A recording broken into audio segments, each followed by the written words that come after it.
What's up? Today I have another really good book review for you guys. In exchange for a completely spoiler-free review, which is what you guys are going to be getting today, I was able to read The Book of Ivy by Engel. This is the first book in a new dystopian series about a girl named Ivy Westfall. This is the kind of dystopian where the people are controlled by arranged marriages, kind of like Matched, but instead of having time to get to know each other, they take personality tests, and the day that they meet is the day that they get married. Which sucks. Basically, there was this huge war, and the nation that survived, I put nations in quotations because it's pretty much just like a really big town, is now surrounded by a big fence, kind of like Divergent. And now within that fence, the community is divided into two parts, one being the Latimers, which is the richer side, and the Westfalls, which is the poorer side. The Westfalls were the founders of this nation, but due to a bunch of different discrepancies, the Latimers took over. And now for 2 generations, the Latimers have kept control of the Westfalls by marrying off the daughters of the Westfalls to the Latimers. I know it's like a lot to comprehend as a backstory, but it's like really interesting to me. And now that Ivy has turned 16, it is her turn to marry the president's son named Bishop. And although the Westfalls have lived in compliance with these laws for about 50 years, it's stated in the book synopsis that it's Ivy's mission to kill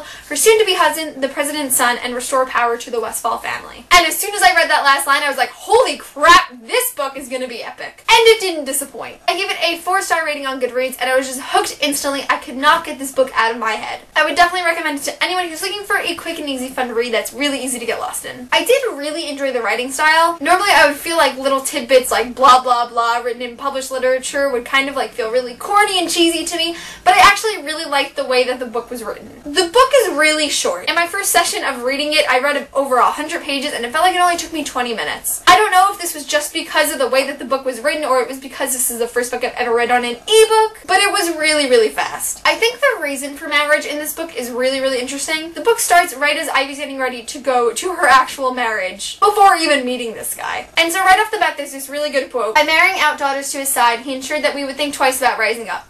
It's one thing to slay your enemy, it's another thing entirely when your enemy wears your daughter's face, when the man you cut down is your own grandson. I can see how like arranged marriages would keep people online anyway, but that totally gave me like a different perspective on it and made it felt even more controlling and like more dystopian, if you know what I mean. It was really sick and twisted from that viewpoint, and I really loved that. I was pleasantly surprised with the way that the plan to kill Bishop was laid out. I was kind of expecting it to be like kind of a rebel group that reaches out to Ivy and gets to recruit her. I really didn't think it would be from her family. I was really surprised when I found that out. I really didn't think that her family would be the one forcing her to do this. It was really like a big plot twist in my eyes. I just thought the whole plan that the Westfalls had to kill Bishop was really cool, and like the way that Callie and Ivy can communicate through the shopkeeper. It was really awesome. I really liked Ivy as a protagonist. In some Marissa literature, the protagonist isn't like the best to tell the story, if you know what I mean, just the way that their thoughts are planned out.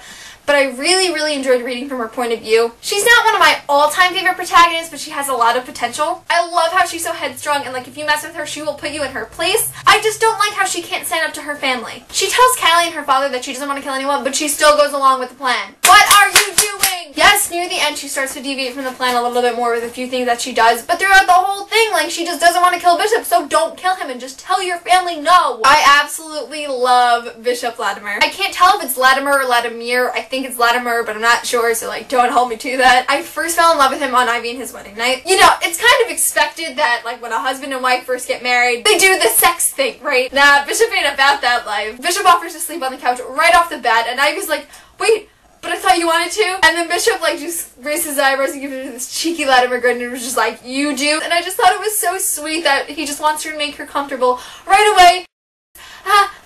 Feels. The only problem I have with this book is that it's extremely fast-paced. Now, a slow book is really bad, but I've come to notice that a fast one is not the best course of action while writing. The scenes change really quickly, and I just always wanted more from a conversation or an event. For example, while Bishop and Ivy are eating at the Latimers. There's like 5 lines of introductory dialogue, and we have like Ivy's whole like thoughts about what's going on in the Latimer house. We have like 5 lines of like normal dialogue. We have like 10 lines of like a big argument. And then Bishop and Ivy just leave and that's the end of it. And they just, the next day happens. I'm obviously over-exaggerating, but just give me more! Or like when Ivy and Bishop go swimming. They swim, they eat, Ivy falls asleep for a while, and then she wakes up and it's been like 4 pages. The way the book was laid out, it was just, a lot of it was just like this happened and this happened and this happened and this happened. I want more detail. I want to see their relationship grow. I want more that happens with this whole plan to kill Bishop. I just wanted more from this book. Now, I could just be misinterpreting something here, so like don't hold this against me or against the book, but I kind of thought that the book took place over like 4 weeks, and I'm pretty sure it took place over like 9 months. About halfway through, we meet this newlywed couple, and I'm pretty sure they're married the same day